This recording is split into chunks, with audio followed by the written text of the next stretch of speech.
बाप रे, भाभी कितना ज्यादा खाना खाती है। एक बहू पर इमोशनल अत्याचार। काका, उस कटोरी को धोने के लिए मत ले जाइए। घर की बहू भूमि ने कहा। बहू जी, ये तो झूठी कटोरी, इसलिए तो लेकर जा रही हूँ, मधुरी काकी ने कहा। पास ही खड़ी भूमि की नंद विभा ने कहा, हमें पता है काकी, वो झूठी कटोरी है, पर उसमें जो थोड़ा खाना बचा है वो हमारी भाभी जी खाएंगी। अच्छा, तो ये बाबू का जूठन, इसलिए बहू जी खाती होंगी। अच्छा करती, अन्य को फेंकना भी नहीं चाहिए। काकी ने भूमि की ओर देखकर मुस्कुराते हुए कहा। भूमि रसोई के काम से फ्री होकर अपनी बिटिया की छोड़ी हुई जूठन रोटी दाल जो उस कटोरी में पड़ी थी खाने के लिए उठाई। क्या तुम सच में इस जूठन को खाने जा रही हो? वही पास में बैठे भूमि के पति ने उससे पूछा। उसे सहमति में अपना सिर हिलाया और खाने में व्यस्त हो गई।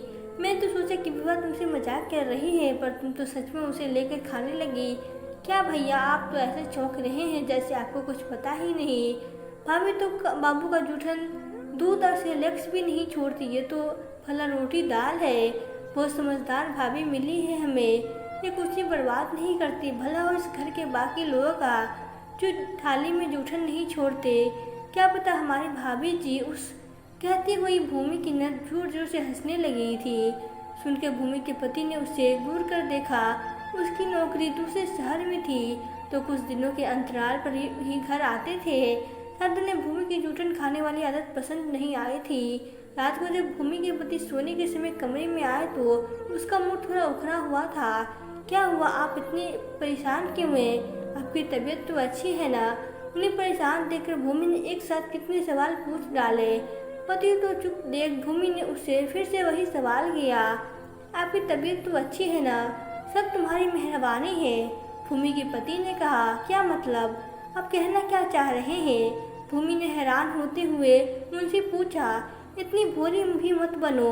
तुम तो ऐसा व्यवहार कर रही हो जैसे तुम्हें कुछ पता ही नहीं। अरे बाबा, पहले मत बुझाइए, साफ साफ बताइए आखिर हुआ क्या है? भूमि ने उनसे पूछा। जब तुम मेरे ही मुंह से उस बात को सुनने के लिए आमदा हो तो सुनो। तुम्हें वह जूठन खाने वाली बीमारी कब से लग गई? पहले तो तुम ऐसी नहीं थी। रोटी दाल से लेकर बोतल का जूठा दूध भी पी जाती हो। तुम्हें ऐसा करने से घिन नहीं आती?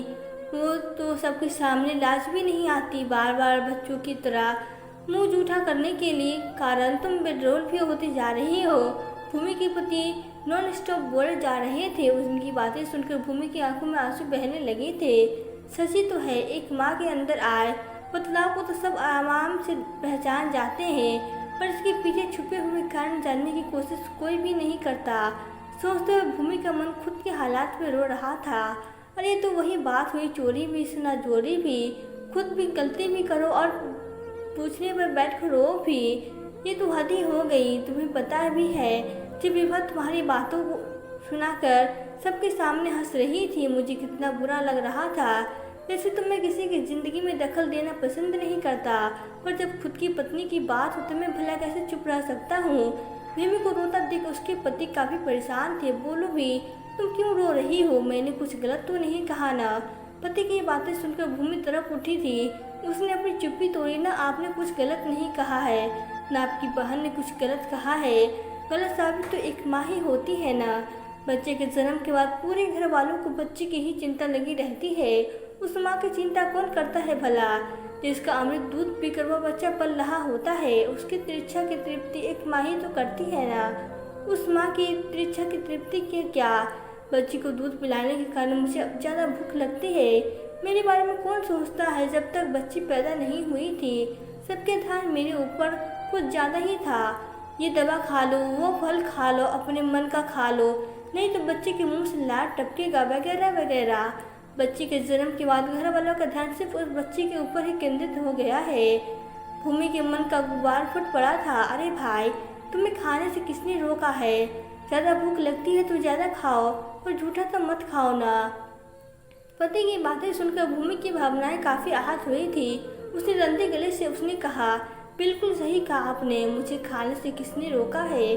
घर वालों के साथ 11 बजे नाश्ता करती हूँ, उसके बाद दोपहर का खाना और हर रात का खाना भी खाती हूँ। नई नई माँ बनी हूँ तो अलग से थोड़ा ड्राई फ्रूट और दूध मिल जाते हैं। रूटीन में बांधा नापा तोला खाना खाने से मेरी खाने की जरूरत पूरी नहीं होती। पतिदेव, मैं बच्चों को अपना दूध पिलाती हूँ। शुरू शुरू में जब थोड़ा ज़्यादा खाना लगी थी तो विभा ने माँ जी से हंसते हंसते कहा भी था, बाप रे भाभी कितना ज़्यादा खाना खाती है और कितनी आसानी से उसे पचा भी लेती है। और जब मेरी चाची मुझसे मिलने आई थी तब उन नवजात की माँ अर्थात मुझे ज़्यादा दाल पीने की सलाह दी थी, तब घर में इस बात के लिए कितना हंगामा हुआ था।